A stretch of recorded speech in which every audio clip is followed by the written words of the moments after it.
नमस्कार, आप देख रहे हैं न्यूज इंडिया। आपके साथ में हूं वंदना सरोही। बात करेंगे पश्चिम बंगाल की, जहां वोटिंग से पहले एक बार फिर से बंगाल में उबाल देखा जा रहा है। 29 मई को बंगाल में दूसरे चरण की वोटिंग के दौरान कई जगह से हिंसा, झड़प, धांधली की खबरें सामने आई और उसके बाद बंगाल की 2 विधानसभा सीटों की 15 बूथों पर दोबारा वोटिंग करानी पड़ी। डायमंड हार्बर और मगराहाट पश्चिम के 15 बूथों पर रीवोटिंग हुई और इसके बाद अब फाल्टा विधानसभा के सभी बूथों पर फिर से वोटिंग कराने की घोषणा की गई है। चुनाव आयोग ने फाल्टा में मतदाताओं को धमकाने और बूथ पर अनाधिकृत उपस्थिति के चलते ये फैसला किया है। मतदान के दौरान कड़ी सुरक्षा व्यवस्था, केंद्रीय बलों की तैनाती और इसके साथ ही वहां वेबकास्टिंग समेत निगरानी को सुनिश्चित करने के लिए कहा गया है। आपको बता दें कि फाल्टा विधानसभा सीट से टीएमसी प्रत्याशी जहांगीर खान हैं, जहां चुनाव प्रचार के दौरान वोटर्स को धमकाने की शिकायत मिली थी और ऑब्जर्वर बनाए गए यूपी के चर्चित आईपीएस अजय पाल शर्मा का एक वीडियो भी वायरल हुआ था, जिन्होंने चेताया भी था।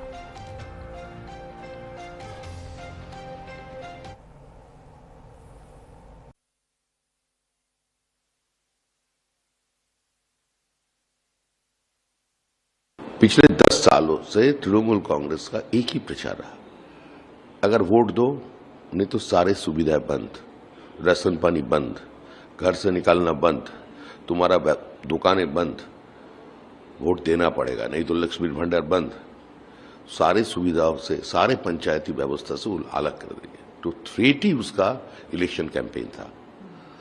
तो आज एक तो आदत होता है ना, तो आदत अभी पूरा छूटा नहीं। सरकार भी जाए, दल भी जाएगी।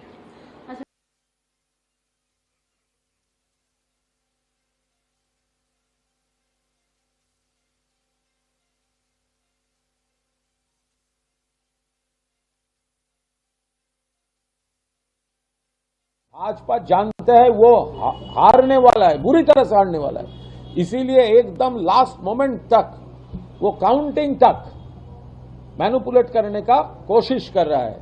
दे are trying to best to manipulate the counting.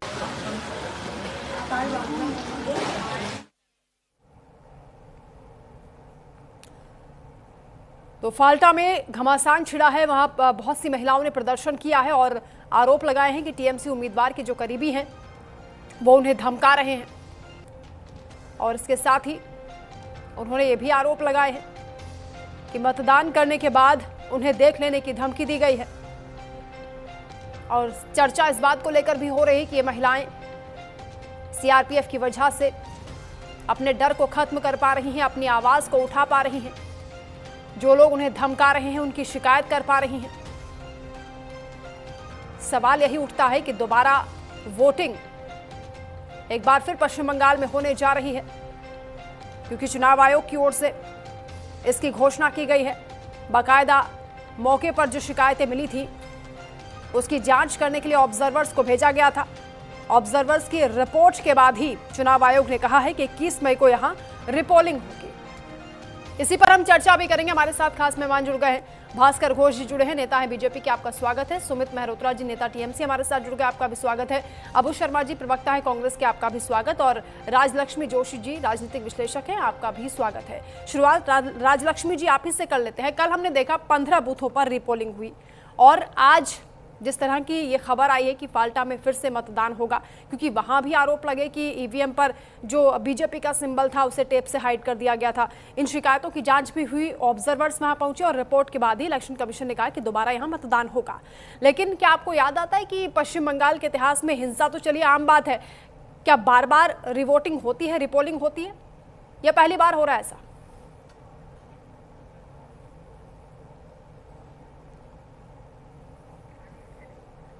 Rajalakshmi जी, आपकी आवाज हम तक नहीं पहुंच पा रही, खुद को अनम्यूट कीजिए। जी अभी ठीक है? जी जी जी नमस्ते वंदना जी। और पश्चिम बंगाल में तो ये प्रथा है, भले हिंसा की बात हो, रीपोलिंग की बात हो, ये तो प्रथा है। और वैसे तो आप अगर देखें तो हिंसा, अभी इस बार भी हिंसा हुई, लेकिन अभी ये ऐसे सुनने में बड़ा आश्चर्यजनक लगता है, लेकिन अगर जब हम ऐसे कहते हैं कि इस बार किसी की मौत नहीं हुई, मतलब ये तो ऐसा होना चाहिए, साधारण बात है ये कि इलेक्शन के दरमियान ऐसे किसी की मौत नहीं हुई, ये यहाँ की न्यूज़ है। जबकि अभी अगर आप पीछे देखें तो फिर 75 लोगों की मौत हो गई, 60 लोगों की मौत हो गई, पंचायत इलेक्शन हो, विधानसभा हो, लोकसभा हो, ये तो जैसे प्रथा हो गई है। तो और रीपोलिंग भी, क्योंकि बहुत जगह पे ऐसा होता है कि रिगिंग, छप्पा वोटिंग, ये सब तो जैसे आम बात है यहाँ पर। तो इसीलिए ये कोई बड़ी बात है नहीं। लेकिन इस बार बस फर्क इतना है कि सेंट्रल ऑब्जर्वर्स, सीएपीएफ, सीआरपीएफ, इनकी जो संख्या बढ़ाई गई, उसके चलते ऐसा है कि थोड़ा सा मॉनिटरिंग ट्रांसपेरेंट है और लोगों को पता चल रहा है क्या हो रहा है। और बहुत सारे ऐसे लोग हैं वंदना जी जो पहली बार गए हैं वोटिंग के लिए, जबकि उनको पिछले कितने बार वो वोटिंग से वंचित रह गए थे, क्योंकि उनको धमकाया जाता था कि आप घर से बाहर निकलोगे तो देखा जाएगा, केला होबे केला होबे। इस बार भी लोग जा रहे थे मोटरसाइकिल पे कि ये कहते हुए कि आप अगर घर से निकलोगे तो खेला होबे। तो इसीलिए तो यहाँ पे 2.5 लाख की जो है सीएपीएफ, सीआरपीएफ की जो है तैनाती हुई थी इलेक्शन कमीशन के निर्देशन से। और इस पर भी आपत्ति ले रहे हैं विपक्षी दल, मतलब टीएमसी और कांग्रेस भी। ये मुझे आश्चर्यजनक हो रहा है। देखिए, अधीर रंजन चौधरी भी कह रहे हैं कि यहाँ पे उनकी तैनाती अच्छी है, और आज वो ये भी दिखा रहे हैं कि जो जहां पर टीएमसी को थोड़ा सा संदेह था कि यहाँ पर हो सकता है कि भाजपा जीते, वहां पर उन्होंने पानी का सप्लाई बंद कर दिया। मतलब ये ऐसी जो स्थिति है पश्चिम बंगाल में, वो आपको और कहीं भी नजर नहीं आएगी। तो यहाँ पर ये आम बात है वंदना जी कि यहाँ पर रीपोलिंग हो रही है। इस बार कम जगह पे रीपोलिंग हो रही है, कम जगह पे और कम नंबर्स में हिंसा हुई, लोगों की मौत हुई नहीं। एक कांग्रेस कार्यकर्ता की मौत हुई, लेकिन वो पॉलिटिकल किलिंग कहा जा सकता है कि नहीं, वो पता नहीं। लेकिन इस बार हिंसा कम हुई है, लेकिन फिर भी लोगों को धमकाया तो गया था, और ये सब जो है प्रयास किया गया था कि यहाँ पर वोटिंग नहीं हो, इसीलिए वो टेप लगा देना, ये सब जो है वो हुआ था यहाँ पर, और इसी कारण यहाँ पर रीपोलिंग हो रही है वंदना जी। ठीक है, भास्कर घोष जी, क्या हुआ था वहां? क्योंकि आरोप आप ही लोगों ने लगाया कि टेम्पर करने की कोशिश की गई थी, टेप लगा दिया गया था सिंबल पर। क्या शिकायतें आई वहां से? इसके बाद अब ये रिपोलिंग की बात आ रही है। वंदना जी, मैं थोड़ा ये पूरा विषय को एक होलिस्टिक मॉडल के हिसाब देखते हैं। हाँ। ये मॉडल जो मैंने शब्द का उपयोग किया, ये मॉडल है डायमंड हार्बर मॉडल। इसको डायमंड मॉडल कहते हैं। पश्चिम बंगाल का जो आम जनता है इसको डायमंड मॉडल कहते हैं। पिछले 15 साल से ये डायमंड मॉडल पश्चिम बंगाल का बहुत आइडियल मॉडल हो गया है। अब ये डायमंड मॉडल है क्या? इस डायमंड मॉडल का 3 हिस्सा है। एक प्री पोल, 2 ड्यूरिंग पोल और 3rd पोस्ट पोल। ये प्री पोल जो था, प्री पोल वायलेंस जो होता था, इसमें एक नाम आपको मैं मैं ले रहा हूं, इसराफिल सरदार। ये इसराफिल सरदार कौन है? ये इसराफिल सरदार उनका जो प्रार्थी जहांगीर का ही अपना चिले चपेटे हैं। ये घर घर जाके धमकी देते हैं कि आप लोग निकलोगे तो आपको बच्चों के मारा जाएगा, आपका जो घर का जो पुरुष है उसको हम लोग मार देंगे, और महिला को विधवा कर देंगे, महिला को रेप कर देंगे। ये इनका प्री पोल वायलेंस मॉडल है। अभिषेक बनर्जी, जिसको बहुत सीने चौड़ा करके कहते हैं ना, डायमंड मॉडल, डायमंड में इतना लाखों वोट से जीता हूं, आज पहली बार इलेक्शन कमीशन ऑफ इंडिया और भारत सरकार, ये दोनों ही ये डायमंड मॉडल को आज पश्चिम बंगाल के सामने उजागर कर दिए हैं। आज सब लोग देख रहे हैं कि हाशिम नगर में आम जनता आकर, भास्कर घोष जी, मुझे लगता है कि खुलकर आपको बताना चाहिए कि यहाँ पर इन मतदाताओं को क्यों धमकाया जाता है, वोट करने से क्यों रोका जाता रहा? मैं कह रहा हूँ क्योंकि हिंदू है इसलिए। ये मतदाता में दो हिस्से हैं, मेजर 2 हिस्से हैं। एक हिंदू मतदाता है, एक मुस्लिम मतदाता है। और ये हिंदू मतदाताओं को घर घर में जाके धमकाते रहते हैं, ताकि अगर ये वोट दे तो इनका जिंदगी तबाह करने में इनको टाइम नहीं लगेगा। और इसी का इस बार सीआरपीएफ, सीएपीएफ, अजय शर्मा जैसे ऑफिसर उनको जब खुले चेतावनी दे दिए हैं, तो आम जनता आकर हाशिम नगर में हाई रोड जो हाईवे है उसको आज अवरोध कर रहे हैं। आप चिंता कर सकते हैं, फ्री एंड फेयर पोल के एश्योरेंस देने के लिए हाई रोड आज जैम हो रहा है, हाई रोड अवरुद्ध हो रहा है। और आज यही बेनकाब ममता बनर्जी, टीएमसी, अभिषेक बनर्जी और उनके जितने गुंडे हैं, जितने मवाली हैं, वो आज एक्सपोज हो गए हैं। नतीजा क्या है? सुब्रता गुप्ता इलेक्शन ठीक है, सुमित कमिश्नर मेहरोत्रा जी, भास्कर घोष जी बता रहे हैं कि एक मिनट ठीक है, जल्दी से पूरा करें सर। मैडम, जो रिपोर्ट दिए हैं वो रिपोर्ट में भी इसी का जिक्र हो रहा है, और जिसका नतीजा है पूरा का पूरा पहले बार पश्चिम बंगाल में हुआ है कि पूरा कंस्टिट्यूंसी का 295 सीट में रीपोल का ऑर्डर दिया गया। सुमित मेहरोत्रा जी ये कह रहे हैं कि आप लोगों ने इतना डरा धमका कर लोगों को रखा हुआ था, वो महिलाएं क्योंकि सीआरपीएफ की वहां पर तैनाती है, वो डर अपना खत्म करके बाहर आ रही हैं, अपनी आवाज बुलंद कर रही हैं, वो बता रही हैं कि कौन कौन उनको धमका रहा है, कौन डरा रहा है। वंदना जी, अभी भास्कर जी बड़ा अच्छा बोल रहे थे कि बंगाल में डर का माहौल है, और हमारे राजलक्ष्मी जी भी बहुत अच्छा बोल रहे थे। तो क्या मुझे आप बताइए, कोई मेरे घर पे या आपके घर पे कोई जना धमकाने आएगा तो इतनी फोर्स लगी होने के बाद, चुनाव आयोग है, सेंट्रल फोर्सेस है, तो उसके खिलाफ कंप्लेंट नहीं होगी क्या? अभी भी क्या सीएम का है वहां पे कुछ? मुझे आप बताइए ना भाई, अब तो चुनाव आयोग के पास में है, सेंट्रल फोर्स के हाथ में है बंगाल ना। कोई मेरे घर पे आके मुझे धमकाएगा कि तुम वोट मत करो तो मैं उसके खिलाफ एफआईआर करूंगा। टीवी में बैठ के प्रोपोगंडा नहीं करूंगा जो भारतीय जनता पार्टी का पूरे देश में चल रहा है। बैठ करके बंगाल को बदनाम करना, टीएमसी में है तो वो गुंडे हो गए, आज यही लोग भारतीय जनता पार्टी में चले गए हैं, गुंडे नहीं होंगे। नहीं, यही बात तो वो महिला प्रदर्शनकारी कह रही हैं, वो कह रही हैं कि हमने टीएमसी को वोट किया था, उसके बावजूद हमें डराया धमकाया जा रहा है। वंदना जी, ये तो अनगरल आरोप लगाने में भारतीय जनता पार्टी माहिर है, और पैसे बांटने में जिस तरीके से करती है, हमें सब मालूम, पूरे देश में केवल 2 लोगों का तानाशाह चल रहा है। कोई आवाज उठा सकता है क्या भारतीय जनता पार्टी में? मुझे बताइए कि अगर घोष भाई भारतीय जनता पार्टी में जो ऐसी नीतियां चल रही हैं उसका विरोध कर पाएंगे क्या? वहां बैठ करके बंगाल में बंगाल की सारी सुविधाएं ले रहे हैं सरकार की, और उसके बाद कहते हैं बंगाल में डर का माहौल है, क्योंकि सब कुछ ऑनलाइन है, सारी सुविधाएं ले रहे हैं, और कहते हैं साहब वहां पे गुंडे हैं, बवाली है।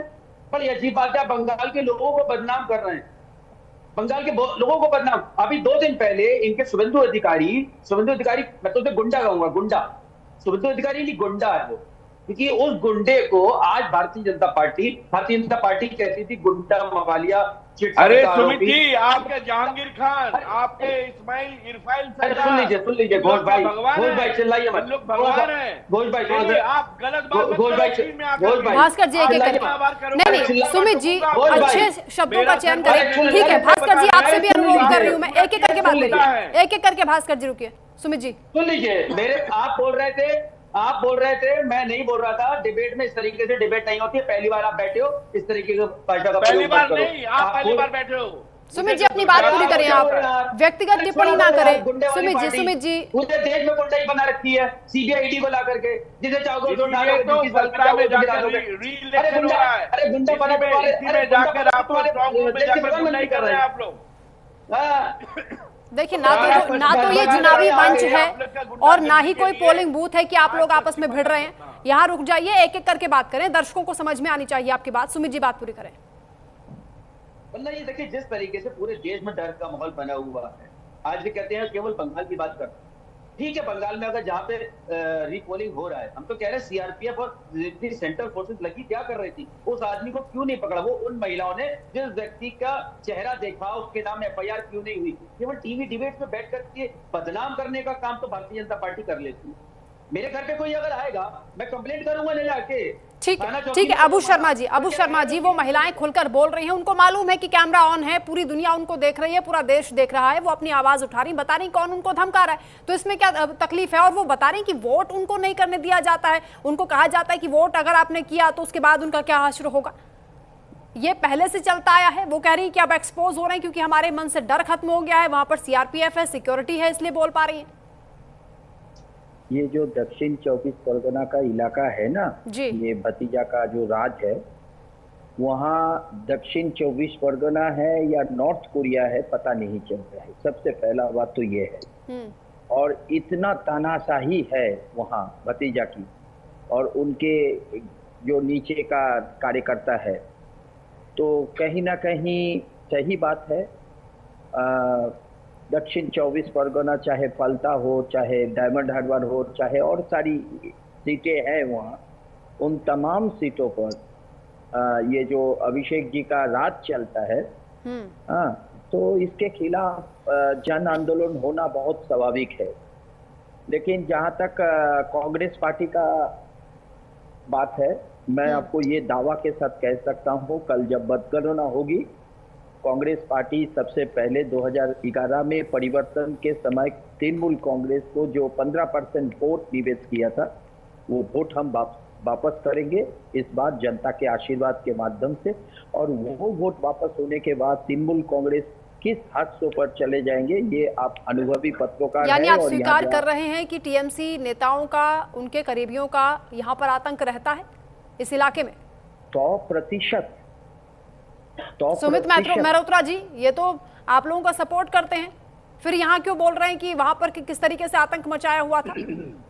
सुमित जी, वंदना जी, ये हमारे कहाँ करीब में है? मुझे बताइए, बंगाल में 3 में 13 में इनकी एक सीट भी आ जाए कांग्रेस की, मैं चैलेंज दे रहा हूँ। मैं तो अरे देखिए ना, अरे सुन लीजिए, ये सत्ता का जन्म कांग्रेस ने दिया, ये सत्ता का जन्म कांग्रेस ने दिया, और इसका निधन भी कांग्रेस के ही हाथ में होगा। कल शव यात्रा निकलेगा, कल ये सत्ता का, ये बेशरम सत्ता का शव यात्रा निकलेगा। आप इंतजार कीजिए ना, कल शव यात्रा निकलेगा। आप कल आपका सत्ता का शव यात्रा, और उसमें कांग्रेस पार्टी का योगदान रहे। हम जो 15% वोट वापस लेंगे, कल आपका शव यात्रा निकलेगा। जो विश्वासघात आपका नेत्री ममता बनर्जी ने की, उसका जवाब कल उनको मिलेगी, पल पल में मिलेगी। इंतजार करो ना, आप इंतजार करो ना, चंद पल का घंटा, सुमित जी, कुछ घंटा इंतजार कर लो ना। कौन सी सुविधाओं की आप बात कर रहे हैं? क्या ताकत है, कौन सी सुविधाओं की सुमित जी आप बात कर रहे हैं? अबू शर्मा जी, एक सेकंड। दल है, क्षेत्रीय दल का औकात में रही। अबू शर्मा जी, एक सेकंड सर, एक सेकंड। नहीं, देखिए, इस तरह की भाषा, धमकाने की भाषा यहाँ इस्तेमाल मत करें, मैं सबसे अनुरोध कर रही हूँ। सुमित जी, कौन सी सुविधाओं की आप बात कर रहे हैं? हम अपने औकात में है, हम एक राष्ट्रीय पार्टी है, आप क्षेत्रीय दल, ये आपको पता चलेगा। राजलक्ष्मी जी, इस तरह की भाषा बिल्कुल भी उचित नहीं है जो यहाँ पर इस्तेमाल की जा रही है। यहाँ एक दूसरे को धमका रहे हैं ये लोग, तो आप सोचिए कि जमीन पर क्या होता होगा। इसीलिए पश्चिम बंगाल बदनाम है। सुमित जी, एक सेकंड रुकिए, राजलक्ष्मी जी बोलेंगी, केवल राजलक्ष्मी जी बोलेंगे, बोलिए। इससे कोई मतलब नहीं। बंगाल में जो आप कहने से कौन है टीएमसी? अरे बंगाल के लोग सुमित जी, अबू जी, रुकिए ममता सर। बनर्जी और अभिषेक बनर्जी को चोर बोलता है, क्या बात कर रहे हैं आप? ठीक है, आप लोगों ने अपनी अपनी बारी में अपनी बात रखी, राजलक्ष्मी जी बोल रही हैं, उनको सुनिए, बोलिए।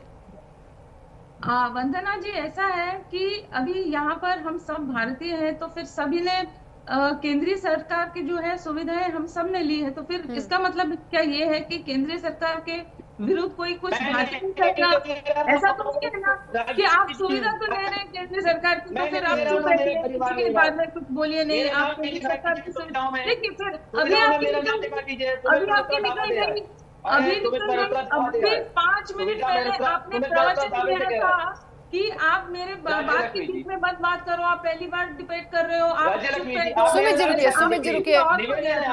अभी आप देखिए, अभी आपने खुद की जो बात है, सुमित जी, आपको मौका मिलेगा दोबारा, अपनी बात रखिएगा, आप उनको सुन लीजिए पहले, बात करिए ना, धैर्य रखिए थोड़ा सा। हम खुद में सक्षम हम उनकी सुविधा क्यों लेंगे? जी देखिए, ऐसा है कि हर कोई अपनी अपनी जो राज्य है, अपने अपनी जो जगह है, वहां पर वो सुविधाएं तो मिलती है। इसका मतलब ये नहीं है कि कोई किसी के बारे में कोई टिप्पणी ही ना करे, ऐसा तो नहीं है ना। तो जो चीज गलत लगती है वहां पर खुद के सुमित जी, ऐसे समझ में नहीं आएगा सर।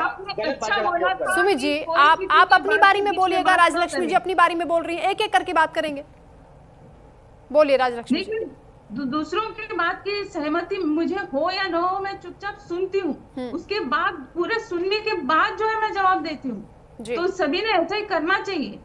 तो देखिए, ऐसा है कि ये जो महिलाएं जो सामने आकर के बोल रही हैं, जो भी कह रही हैं, सामने तो कह रही है, कैमरा पे बोल रही है, FIR उन्होंने पुलिस में भी जाके कंप्लेंट किया, और उन्होंने तभी भी जो कंप्लेंट किया था उसके मतलब वोटिंग से पहले जो उन्होंने कंप्लेंट किया था कुछ महिलाओं ने, उसी की जो है छानबीन करने के लिए गए थे आईपीएस अजय पाल शर्मा जी। और उसके बाद जो उन्होंने जो कहा कि कोई भी यहाँ पे कोई बदमाशी ना करे, तो उसका जो है इतना बड़ा बवाल कर दिया। और इतने अगर इतना ही अच्छा है सब कुछ, तो फिर ये सीएपीएफ सीआरपीएफ की मौजूदगी से उनको क्या तकलीफ है? किसी को होने दीजिए ना फ्री एंड फेयर इलेक्शन। तो देखने दीजिए, अगर लोग इतने खुश हैं, लोग अपनी सुविधाओं से खुश है, तो होने दीजिए। जो मतदान है, लोगों को अपनी आवाज तो व्यक्त करने दीजिए। तो ये तरीका तो अच्छा नहीं है कि लोगों को जाके धमकाए। अगर कोई धमका नहीं रहा है तो अच्छा है ना, उनको आगे आकर करने दीजिए मतदान। क्यों रोका जा रहा है लोगों को? क्यों उनको कहा जा रहा है? अगर इलेक्शन के बाद में लोगों के घरों में आग क्यों लगाई जाती है, उनके घरों में आग क्यों लगाई जाती है, संदेश खाली जैसी अवस्था क्यों होती है यहाँ पर? देखिए, ये सब जो है बहुत ही चिंताजनक है। आपको समझ में आना चाहिए कि ये सब अगर आप बड़े बड़े भाषण करते हैं। ठीक है सुमित मेहरोत्रा जी, ठीक है सुमित मेहरोत्रा जी, अब आप ये बताएं कि ये जो फोर्स यहाँ पर डिप्लॉय की गई थी, जनता तो उससे खुश है, जनता कह रही कि अच्छी बात है, अब हम खुलकर आराम से वोट कर पाएंगे। आप लोगों को तकलीफ क्यों हुई इससे? वंदना जी, देखिए, मैं तो ये कह रहा हूँ, आपसे फिर कह रहा हूँ, आपकी टीम के माध्यम से, जो महिलाएं थी जिन्होंने आरोप लगाया कि इनको रोका जा रहा है, तो वो लोग कंप्लेन करें जाके, जो आरोपी है उसको एफआईआर में नाम लिखवाए, उसे पकड़ा जाए, चाहे कोई हो, चाहे टीएमसी का हो, चाहे भारतीय जनता पार्टी को। पर ये देखा गया है कि भारतीय जनता पार्टी बंगाल में सरकार बनाने नहीं जा रही है, हार रही है। हार के डर से ये नया सुनिए सुमित जी, आप ये पॉलिटिकल भास्कर जी आ रही हूँ आपके पास। सुमित जी पहले पूरा कर लें, उसके बाद भास्कर जी आप ही के पास। अरे घोष भाई मैं कह रहा हूँ ना, जो एग्जिट पोल आए ना, कल धड़ाम गिरेंगे। 2021 में भी गिरे थे, 2024 में भी गिरे थे, 400 पार का नारा दिया था, गिरे थे, अरे ज्यादा गिरे थे, ज्यादा मानिए, ज्यादा मानिए आप, अरे दादा मानिए, गिरेंगे ये आप मानिए, अरे दादा घोष भाई आप मानिए ना, अरे दादा इस चीज को मानिए, हो चुका है ये आप मानिए, मैं मान लेता हूँ। अरे ये जो भारतीय जनता पार्टी के कार्यालय बैठ के जो सारे सर्वे निकाले जा रहे हैं सारे चैनल्स के लिए, मुझे भी मालूम है। नहीं बस अब ज्यादा दूरी नहीं है, कुछ ही घंटे बाकी हैं, तस्वीर साफ हो जाएगी। भास्कर जी बोले। ठीक है भास्कर जी, देखिए मैं जो जिस तरीके से भारतीय जनता पार्टी, ठीक है सुमित जी अब उनको सुनिए सर, उनको सुनिए आप। भास्कर जी बोले, मीडिया में आके वही मीडिया टेररिज्म कर रहा है, जो पॉलिटिकल टेररिज्म इनका नेतृत्व करती है। ये जो पॉलिटिकल टेररिज्म इनका नेतृत्व कर रहे हैं, यही मीडिया टेररिज्म सरकार बनानी है। सुमित जी रुकिए सर, सुमित जी सबसे ज्यादा मौका आपको मिल रहा है, रुकिए। भास्कर जी बोल रहे हैं, जो वही हम कह रहे हैं, जो पॉलिटिकल टेररिज्म का आपको आप कष्ट हो रहा है आपको, तो मुझे आप भाई नकाब कल उतरेगा, जनता के सामने उतरेगा, महंगाई बम फूट चुका है। सुमित जी अगर आप इतने ही आश्वस्त हैं तो फिर आप क्यों बौखला रहे हैं? रुकिए सुन लीजिए, भास्कर जी बोल रहे हैं, उनको सुनिए।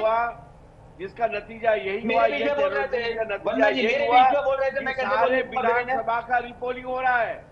पहले तो 30 से 35 सेंटर का रिपोलिंग होता था, लेकिन आपका ये पॉलिटिकल टेररिज्म के चक्कर में आपका पूरा विधानसभा का रिपोलिंग हो रहा है। इसमें आपका लज्जा नहीं लगता है? भारतीय जनता पार्टी जाती है बंगाल में, फिर से अरे तो कहा लीजिए, आप ही लोग हारेंगे,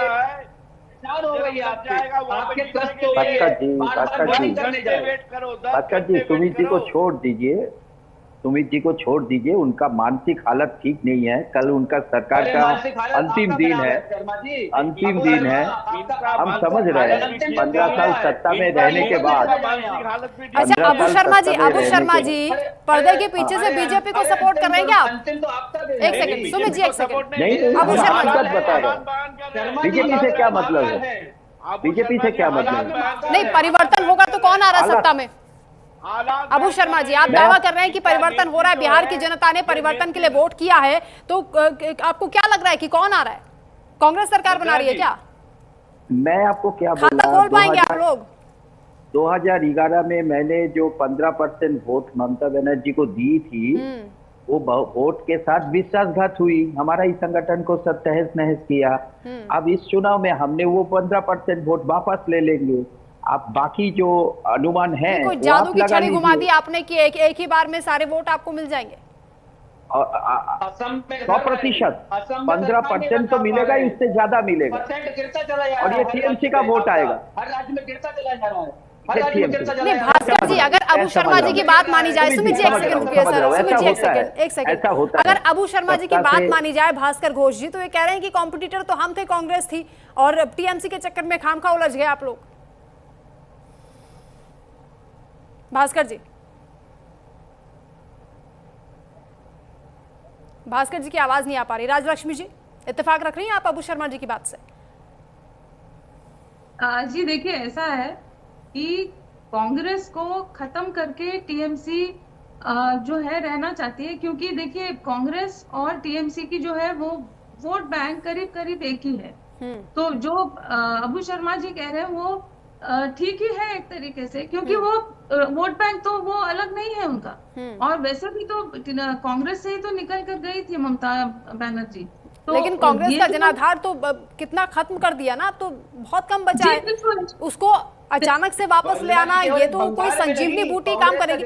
सुमित जी एक सेकंड रुकिए सर, सुमित जी रुकिए। राजलक्ष्मी जी देखते रहिए ना मैडम, देखते रहिए। देखिए इसीलिए जो है अभी ऐसा भी है कि कांग्रेस को वहां पर कैंपेनिंग करने भी नहीं दिया जाता। उनके जो है रैलीज, उनके जो है कैंपेन, अभी आपने देखा होगा कि वो जो उनकी हेलीपैड वगैरह को भी तहस नहस किया गया था।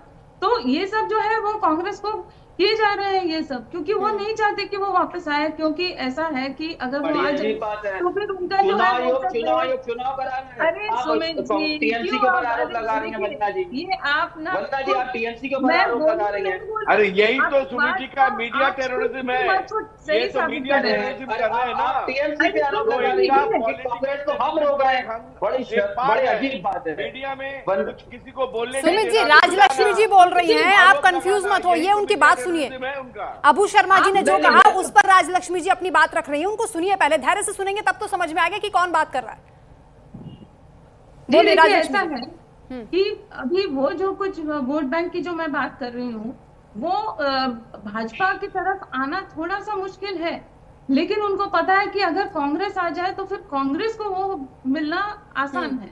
तो इसीलिए वो ये नहीं चाहती कि कांग्रेस यहाँ पर वापस आए। तो इसीलिए वो कांग्रेस को, मतलब उन्होंने लेफ्ट पार्टीज को हो या कांग्रेस को हो, भाजपा को भी उन्होंने बहुत वायलेंस के साथ में उन्होंने जो है खत्म कर दिया था। लेकिन इसमें सराहनीय बात यह है कि भाजपा जो है इसी परिस्थिति में भाजपा जो है उभर कर आई है।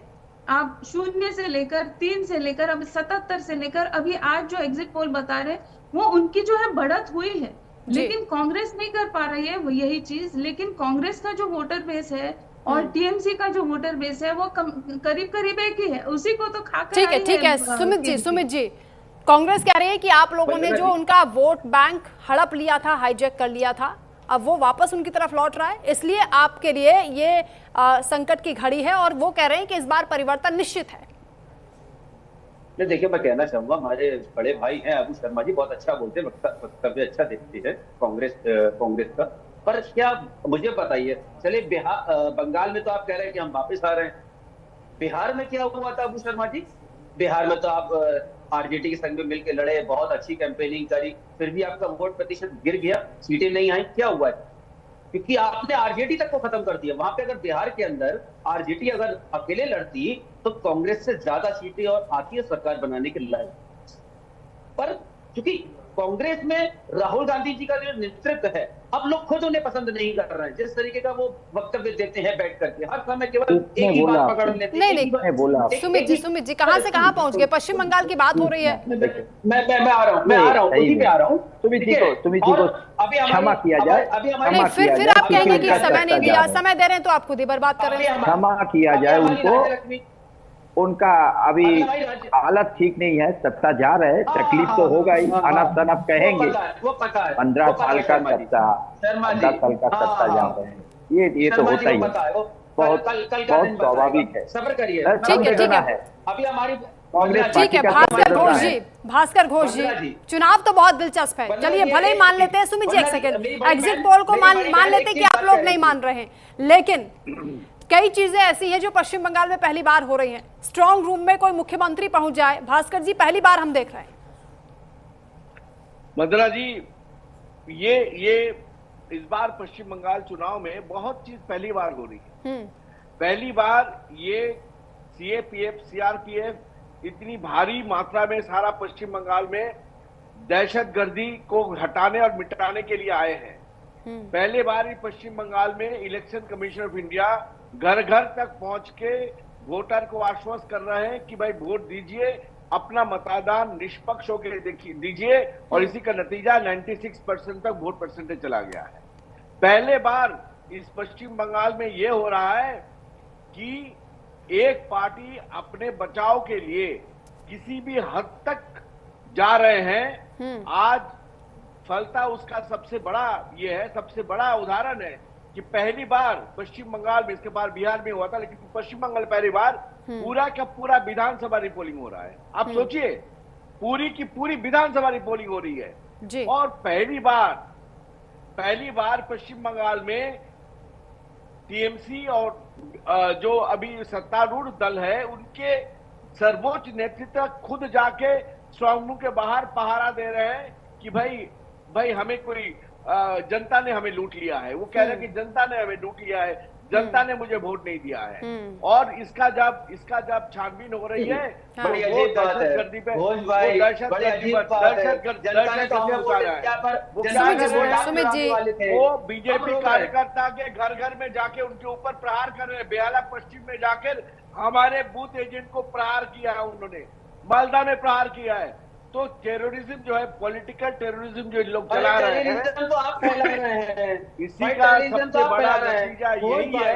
बड़ी अजीब बात है। ठीक है, अबू शर्मा जी, ठीक है एक सेकंड, अबू शर्मा जी, ये पॉलिटिकल टेररिज्म का जो ये नया वर्ड हम सुन रहे हैं यहाँ पर पश्चिम बंगाल में, आपको क्या लग रहा है कि कितना हावी है? और इस बार तो सबकी आंखें खुल गई हैं, चाहे वो नेता हो, वो तो देख ही रहे हैं कि अब जो काउंटिंग होगी वो किस तरीके से होगी या जो भी हलचल यहाँ पर हो रही है, लेकिन जनता भी उतनी ही अवेयर है, जनता भी अवेयर है, उनकी भी नजरें बनी हुई है, किसी तरीके से उनके साथ कोई गड़बड़ी ना होने पाए। देखिए, ये बहुत पिछले 15 साल से आप अगर थोड़ी आगे पंचायत चुनाव में जाएंगे, जिस तरह से इनका भतीजा, मतलब सुमित जी का भतीजा अभिषेक बनर्जी का नेतृत्व में जिस तरह से पंचायत चुनाव में हिंसा हुई। अभिषेक बनर्जी हमारे भाई हैं। अच्छा, भाई है, भतीजा अच्छा, आपका भतीजा नहीं है? आपके कमांडर इन चीफ है, आपका भतीजा नहीं है? बड़े हैं।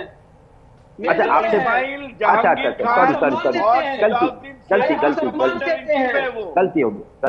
गलती हो गया। हम सोचा आप ममता बनर्जी का, क्योंकि टीएमसी भी 2-3 हिस्सा में बांट चुका है, ममता बनर्जी का टीएमसी, अभिषेक बनर्जी का, और एक जो शुरुआत से टीएमसी किया वो टीएमसी। इस बार 3 टीएमसी चुनाव में लड़ा। आप कौन सा टीएमसी में? अरे आप कांग्रेस का फिक्र क्यों कर रहे हैं? कल आप सत्ता से जा रहे हैं, आज कांग्रेस का फिक्र कर रहे हैं। छोड़िए ना, कांग्रेस तो 15 साल से 3 में 13 में हम तो भारतीय जनता पार्टी को भगाने में सक्षम हैं। अरे हम भारतीय जनता पार्टी को छोड़िए ना। सुमित जी, अबू शर्मा जी जब बोलना शुरू करते हैं सुमित जी, आप उनको काउंटर करना शुरू कर देते हैं। पूरी बात तो सुन लीजिए। पार्टी है, 1 मिनट लगेगा आपका ममता बनर्जी को खत्म करने के लिए, सत्ता को खत्म करने के लिए, कांग्रेस पार्टी के लिए। एक राहुल गांधी का दौरा हो गया तो थर कांप रहे हैं आप लोग, और कांग्रेस के बारे में बात कर रहे हो। एक राहुल गांधी का दौरा में थर कांप रहे हो, शर्म करो ना। 15 मिनट लगेगा आपको उखाड़ने में। सुन लीजिए समर्थन चाहिए था तो कांग्रेस ने शुक्रिया अदा करा ममता बनर्जी का। सुन लीजिए ना, ये सत्ता को उखाड़ने में ना 15 मिनट लगेगा, 15 मिनट लगेगा आपका सत्ता को उखाड़ने में। आपका सत्ता को उखाड़ने में 15 मिनट लगेगा। एक राहुल गांधी का सभा में थर कांप रहा है आपका ममता बनर्जी से। हमारे साथ विश्वास, बंगाल कांग्रेस के साथ विश्वासघात किया ना। आज तो मौका आया ना बोलने, आज तो मौका आया।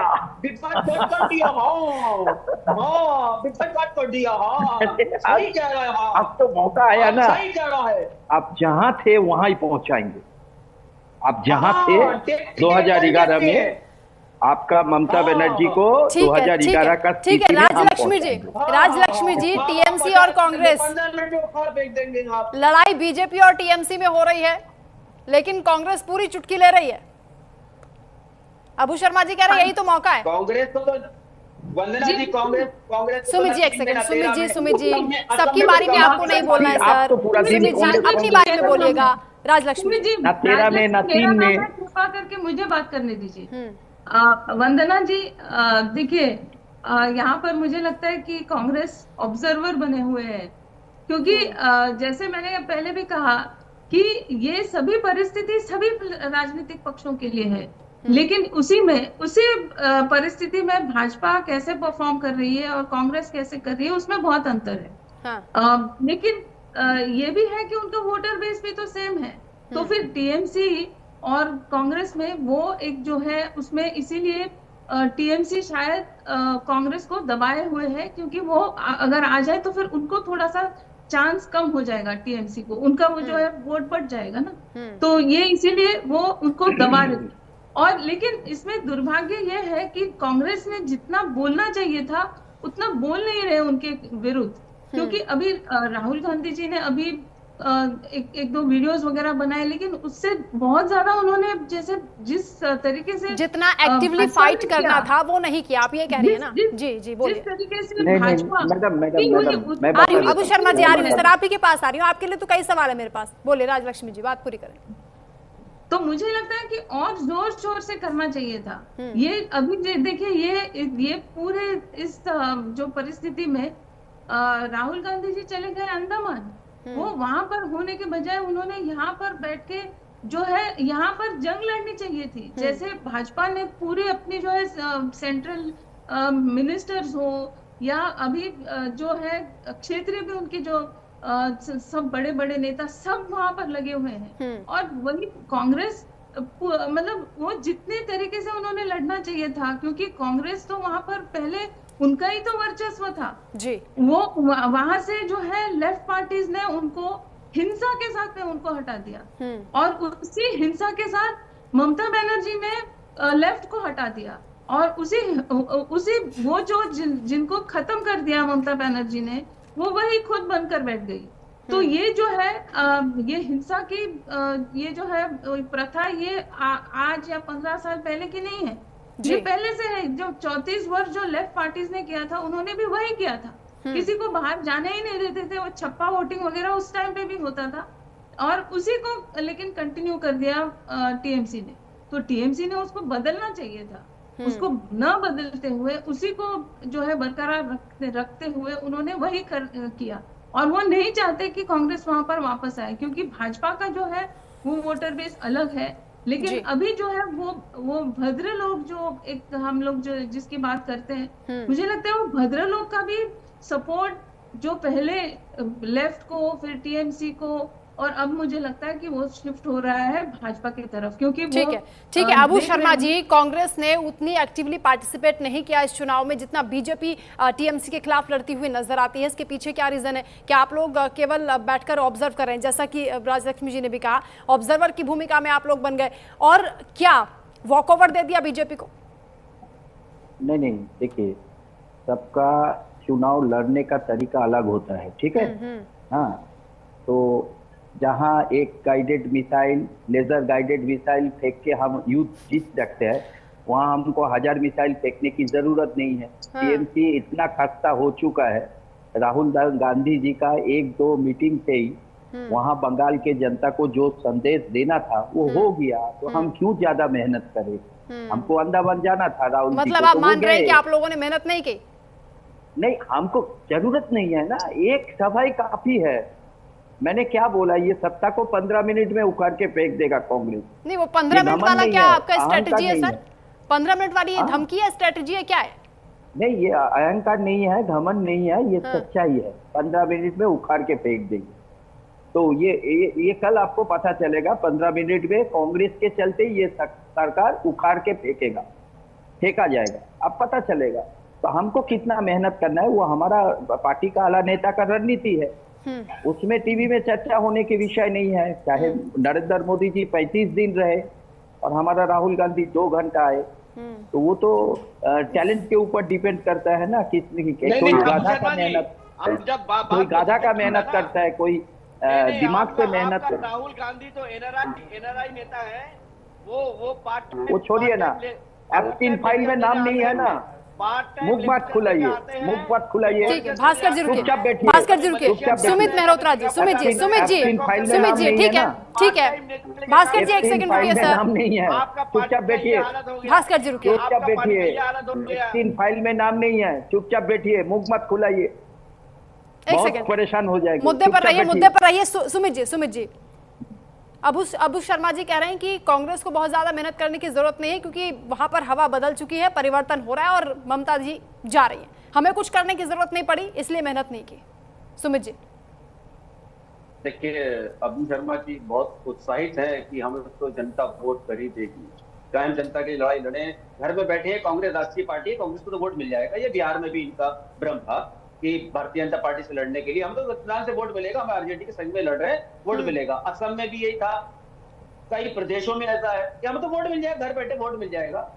पर कांग्रेस आज देख नहीं रही है कि अरे सुन लीजिए अबू भाई, अभी आप बोल रहे थे, मैं शांतिपूर्वक चुप गया था। बिल्कुल एक एक करके, ठीक है, मैं चुप जा रहा हूँ। आप बड़े हैं, राष्ट्रीय पार्टी के हैं, आप कुछ भी कहें कि 15 मिनट में हम उखाड़ के फेंक देंगे। आज पता चला हम बड़े हैं, इतना दिन तो पता नहीं चला था सत्ता में रहते हुए। अरे दिख रहा है, अरे भैया ये दिख रहा है अबू भाई दिख रहा है कि आप बड़े हैं, करते रहिए। आप बोलते मैं शांत हो जाऊंगा। पता चला 15 साल में तो साइन बोर्ड। ठीक है अबू शर्मा जी, अब बड़ापन दिखा दीजिए, बड़ा मान रहे हैं आपको। सुन लीजिए, सुमित जी बोले।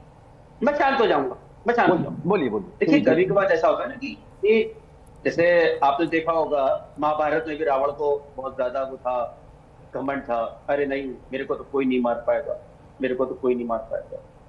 पर उसकी मौत हुई ना, कैसे हुई सबको मालूम। मैं ज्यादा उस पर नहीं जाना चाहता हूँ, पर आज बंगाल का विषय चल रहा है। जिस तरीके से बंगाल में कांग्रेस समाप्त हुई, जैसे अभी हमारी बड़ी बहन राज्य लक्ष्मी जी ने बात कही कि उनका ही तो वोट इधर आया है, उन्हीं का तो वोट टीएमसी में गया है, और टीएमसी का झूठ क्या है इसमें? कांग्रेस ने तो ममता बनर्जी को बनाया था। नहीं, कांग्रेस ने बनाया था। कांग्रेस की नीतियां जो थी गलत हुई थी, दीदी इसलिए अलग हुई। दीदी को कोई जरूरत नहीं थी पार्टी से अलग होने की। दीदी ने जो कहा था, दीदी के हिसाब से अगर चलते हैं तो आज कांग्रेस कहीं स्टैंड कर रही होती बंगाल के लिए भी। दीदी को क्यों अलग होना पड़ा? राजीव गांधी से अलग होकर के उन्होंने अपनी कांग्रेस ने लाया। अरे 15% के परिवर्तन किया, दीदी को मुख्यमंत्री बनाया, नहीं तो दीदी से नानी हो जाती। इतिहास के पन्ने पलटेंगे तो सर बहुत वक्त लग जाएगा। सुमित जी वर्तमान में रहिए, वर्तमान में जी बोले। कांग्रेस में क्या हुआ? कांग्रेस में क्या हुआ तो चीजें छोड़ दीजिए कि कांग्रेस का आज हाल क्या है। आप लड़ने की बात करते हैं भारतीय जनता पार्टी से। नहीं, वो तो पता चलेगा ना। थोड़ा मैं समझ रहा हूँ, आपका तकलीफ समझ रहा हूँ। हो सकता है 15 साल सत्ता में रहने के बाद, मैं समझ रहा हूँ, ये होता है। नहीं, बोलने दीजिए अबू शर्मा जी, बोलने दीजिए सर। आप ये कैसे चलाते रहेंगे? मैं समझ रहा हूँ, आप तो 3 मिनट देना, आप छुट्टी लेते रहो। मैं समझ रहा हूँ, मेरे से कहने से कुछ नहीं होगा। मेरे को पता है आपकी हालत क्या है। हमारा हालत क्या है? हम तो बिंदास है, हम छटपट थोड़ी कर रहे हैं। हाँ, वो पता है, हम छटपट थोड़ी कर रहे हैं। बार टाइम देख रहा हूँ, मालूम है आपका हालत खराब है, डॉक्टर के पास जाओ कल भी। वो भाई कल आप जाओ। तो वंदना जी देखिए, हम लोग आते हैं विषय पे बंगाल के लिए कि पार्टी दर पार्टी अगर घूम रहा है कि सीपीएम का टीएमसी में आ गया, टीएमसी का भारतीय जनता पार्टी में चला गया। आज जनता को हम लोग क्या देना चाहते हैं, क्या मैसेज देना चाहते हैं? क्या हिंदू मुस्लिम मंदिर मस्जिद यही सब देना चाहते हैं? नहीं, मैसेज तो चला गया, वो मैसेज कन्वे हो गया, जनता ने वोट डाल दिया। अब बस आप रिजल्ट का जब पिटारा खुलेगा उसका इंतजार करिए। जो पिटारा चल रहा है ना, सारे एग्जिट पोल पे चल रहा है। क्योंकि देखिए 2021 में भी हम लोगों ने देखा था कि जिस तरीके से सारे ही चैनल पे अब तो एग्जिट पोल छोड़ दीजिए ना सर, अब तो कुछ ही घंटे बाकी हैं, असल जो तस्वीर है वो सामने आ जाएगी। तो मैं वही तो कह रहा हूं। पर आज की स्थिति आप बंगाल की समझिए कि भारतीय जनता पार्टी ये कहती है चुनाव आयोग के संग में मिलकर के कि आप मेरे को एक कंप्लेंट दीजिए, मैं केवल चुनाव पूरा रद्द कर दूंगी, मैं पूरा चुनाव रद्द। इनकी मंशा यही है अभी भी बंगाल के लिए। अभी अरे सुमित जी, आपको लज्जा होना चाहिए। नहीं, इसका मतलब ये है भास्कर जी, अगर यहाँ पर कोई गड़बड़ी है, अनियमितता मिली है, ऑब्जर्वर्स ने भी रिपोर्ट बनाई है, चुनाव आयोग ने कहा कि ठीक है दोबारा इलेक्शन हो, तो इसमें भी आपत्ति हो रही है। सुमित मेहरोत्रा जी, ये तो गलत बात है। भास्कर जी बोलिए। नहीं गलत नहीं है। नहीं, जनता के अधिकार का हनन नहीं होना चाहिए ना। चुनाव आयोग अगर निष्पक्षता के साथ काम कर रहा है तो उस पर आपत्ति नहीं होनी चाहिए। भास्कर जी बोले, भास्कर जी एक मिनट में लाइन कंप्लीट हो जाए। भास्कर भाई, भास्कर जी मेरी एक लाइन कंप्लीट हो जाए। भास्कर भाई, अरे भास्कर भाई नहीं, सुमित वंदना जी, पहले तो आप सुमित जी एक सेकंड, भास्कर जी बोल रहे हैं, उसके बाद बोलेगा। आपके रिपोल हमारे कहने पे नहीं हुआ, हमारे कहने पे 30 बूथ का रिपोल हुआ था। जनता सड़कों पे आकर आपके विरोध कर रहे हैं। जनता कह रहे हैं कि रिपोल होना चाहिए। इलेक्शन कमीशन का कमिश्नर जाके रिपोर्ट दे रहे हैं, वो रिपोल मांग रहे हैं, और आप यहाँ पे चिल्ला रहे हैं, यहाँ पे बेशर्मी की तरह चिल्ला रहे हैं कि भाई ये छोटा सा रिपोल हुआ, पूरा रिपोल कर दिया है।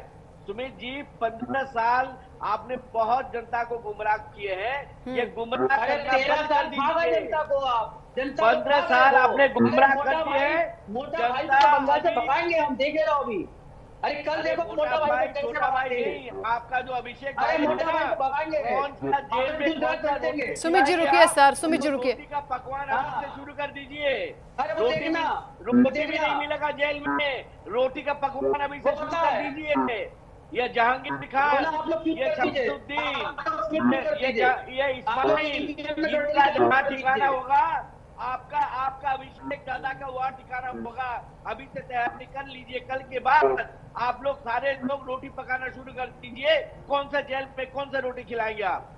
मेरा कहना यह है वंदना जी, आप हकीकत से आप कितना दिन मुंह मोड़ के रह सकते हैं? आज बंगाल का जनता जो 96% वोट दिए हैं, वो 96% वोट क्यों दिए हैं? पहले क्यों नहीं दे सकते हैं? पहले वो दहशतगर्द जो है उनको वोट देने से रुकता था, उसका वोटर आईडी कार्ड लिया जाता था, उनको उनके ऊपर अत्याचार किया जाता था। आज अगर अजय शर्मा जैसे हुनर ऑफिसर आ गया तो आज डायमंड दरबार में कल भी जो रिपोर्टिंग हुआ था, ठीक है राजलक्ष्मी जी, राजलक्ष्मी जी, 71% तक चला गया था। चुनाव आयोग ने जिस तरीके से इस चुनाव प्रक्रिया को किया है, पूरे देश में उसकी तारीफ हो रही है कि बम्पर वोटिंग हुई है, लोगों का उत्साह बढ़ा है और लोग घरों से बाहर निकले हैं वोट करने के लिए। आप मानती हैं कि ये जो चुनाव पश्चिम बंगाल में हो रहा है एक टर्निंग पॉइंट है पूरे पश्चिम बंगाल के लिए? जी बिल्कुल वंदना जी, और देखिए ऐसा है कि अभी 5 राज्यों में चुनाव हुए और आप देख रहे होंगे कि बाकी के जो 4 जगह है वहां पर ऐसी कोई भी अभी ना ऐसी चर्चा हो रही है। ये जो रीपोलिंग वगैरह, ये ऐसी कुछ छुटमुट घटनाएं कुछ जगह पे हुई जी, लेकिन ये जैसे मैंने आपको कहा ये प्रथा बदलनी तो चाहिए। और यही कारण है कि इस बार तिगुना जो है ये दलों का ये CAPF CRPF के जो है यहाँ पर तैनाती हुई है, और यहाँ पर अभी CCTV की भी जो है 24 आवर्स 360 डिग्रीज मॉनिटरिंग हो रही है जी। तो ये और फिर भी ये इतना होने के बावजूद बहुत जगह पे वायलेंस हुई। हाँ, किसी की मौत नहीं हुई, लेकिन फिर भी जैसे आपने देखा होगा कि महिलाएं सामने आकर कह रही है कि हमें यहाँ पर धमकाया जा रहा है। और जैसे आपने भी देखा होगा कि एक महिला तो ये यहाँ तक कह रही थी कि हम तो TMC के समर्थक हैं, हमने TMC को वोट दिया, फिर भी हमारे घर पे आकर धमका रहे हैं, क्योंकि उनको खुद को TMC को ये डर हो गया है कि हो सकता है कि हमारे खिलाफ वोट कर दिया होगा इन लोगों ने। तो ये जो है, ये पूरी परिस्थिति जिस तरीके से TMC इसको अप्रोच कर रही है, मुझे लगता है उनको खुद को डर लग रहा है। और ये मुझे लगता है ये जो है भले ही कोई भी ठीक है अबू शर्मा जी एक बात तो तय है, जनता चाहे किसे भी वोट करे, लेकिन जनता इतनी जागरूक है कि दोबारा भी जहां वोटिंग हुई है यानी पुनर्मतदान हुआ, वहां भी उतने ही उत्साह के साथ लोग पहुंचे जितना पहली बार पहुंचे थे। ये बताता है कि वो कुछ चाहते हैं, पश्चिम बंगाल की तस्वीर को, तकदीर को बदलना चाहते हैं। अबू शर्मा जी। मैडम 25 साल से पश्चिम बंगाल का राजनीति को करीब से देख रहा हूँ जी। तो ये आपने जो शब्दों कहा ना, जनता कहाँ वोट दिया, हाँ, वो अपना अंतर्दृष्टि से हमको दिखाई दे रहे। तो मैंने शुरुआत में जो कहा और जो हालत है, सुमित जी हो, चाहे ममता बनर्जी हो, चाहे अभिषेक बनर्जी हो, जो छटपटाहट दिख रहा है, उसको भी आप माइक्रोस्कोपिक विजन में देखिए तो नतीजा आपको आज ही मिल जाएगा। कल तक जाने की जरूरत नहीं, कल तक जाने की जरूरत नहीं। अबू भाई हमें छटपटा रहे हैं, अबू भाई हम क्यों छटपटाएंगे? आप ऐसी बातें कर रहे हैं, हम तो नॉर्मल है, आज भी और कल भी। नहीं सुमित जी, अगर वो बात कर रहे हैं तो आप बीच में बोल पड़ते हैं, ये छटपटाहट नहीं तो क्या है? हाँ, यही तो किसी भी हाल में, मैं आपको दावा के साथ आज यहाँ बैठ के बोल रहा हूँ, किसी भी हाल में टीएमसी का सरकार बनना पश्चिम बंगाल में कल नामुमकिन है।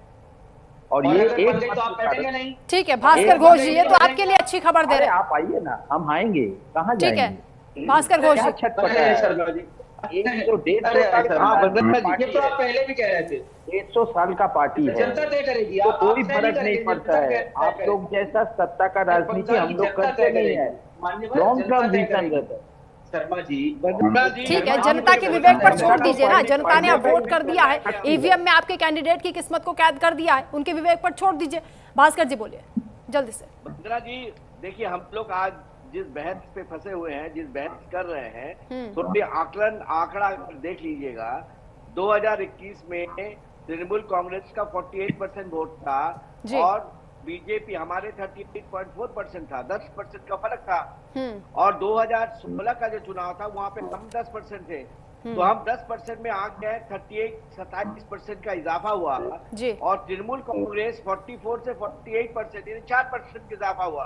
अगर इसी हिसाब से आप चले तो 38.4 से आप 27% और बढ़ा लीजिए तो 72% में हम आ गए हैं। अब कांग्रेस कहां से कहां तक आज पहुंचा, आप तो आगे में देख दीजिए। इंडियन नेशनल कांग्रेस कहां पे थे, 1.6% में थे।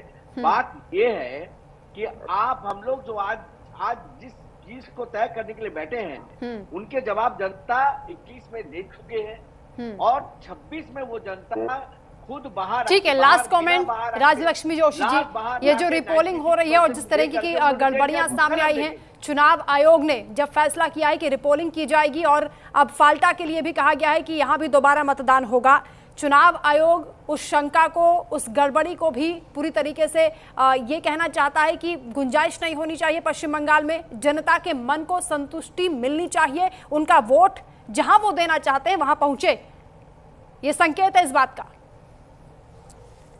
जी बिल्कुल, इस बार ऐसा है कि जो लोग निडर होके, निश्चिंत होके, पूरी सिक्योरिटी के साथ जो उन्होंने करना चाहिए था, वो कुछ जगह पे जैसे संभव नहीं हुआ। तो जहाँ पे जैसे टेप लगा दिया गया हो या लोगों को धमकाया दिया गया हो या फिर उनको पहुंचने ही नहीं दिया गया हो, ऐसे कुछ जैसे वो पूरी की पूरी कॉन्स्टिट्यूंसी में उन्होंने रिपोलिंग कर दिया है। तो ये अभी जो है 21 मई को होगी, मेरे जहां तक मुझे याद है। तो वो अभी मुझे लगता है कि ऐसा होना चाहिए कि हमारे जो हम डेमोक्रेसी की जो बात करते हैं, यहाँ पर प्रत्येक व्यक्ति की जो मत है वो उसका बहुत ही उसको मूल्य देना चाहिए कि उसको वो मूल्यवान है। और हर किसी ने ये सोचना भी चाहिए कि हमने भी अपना जो है अधिकार, और ये एक रिस्पॉन्सिबिलिटी भी है, ये केवल अधिकार नहीं है, रिस्पॉन्सिबिलिटी भी है कि हम हमारा जो है मतदान करें। क्योंकि फिर हम जब प्रश्न पूछते हैं कि ये ऐसा क्यों नहीं हुआ, वैसा क्यों नहीं, अगर हमने ठीक से तरीके से सरकार को चुना नहीं तो फिर हमें प्रश्न पूछने का भी कोई अधिकार नहीं। तो बिल्कुल ठीक कहा आपने राजलक्ष्मी जी, एक एक वोट की कीमत को जनता पहचान रही है और ये बहुत अच्छी बात है लोकतंत्र के लिए भी, और एक मिसाल पश्चिम बंगाल में जनता ने कायम कर दी है पूरे देश के लिए कि आपको अपने मताधिकार का इस्तेमाल जरूर करना चाहिए, भले ही वहां हिंसा हो रही है, किस तरीके की परिस्थितियां बनी है, गड़बड़ियां हो रही हैं, दोबारा मतदान की नौबत आ रही है, लेकिन जनता पीछे नहीं हट रही है। ये बहुत अच्छा मैसेज है। बहुत शुक्रिया आप सभी मेहमानों का हमारे साथ जुड़ने के लिए, चर्चा में शामिल होने के लिए। फिलहाल इतना ही, खबरों का सिलसिला लगातार जारी है, आप देखते रहिए न्यूज़ इंडिया।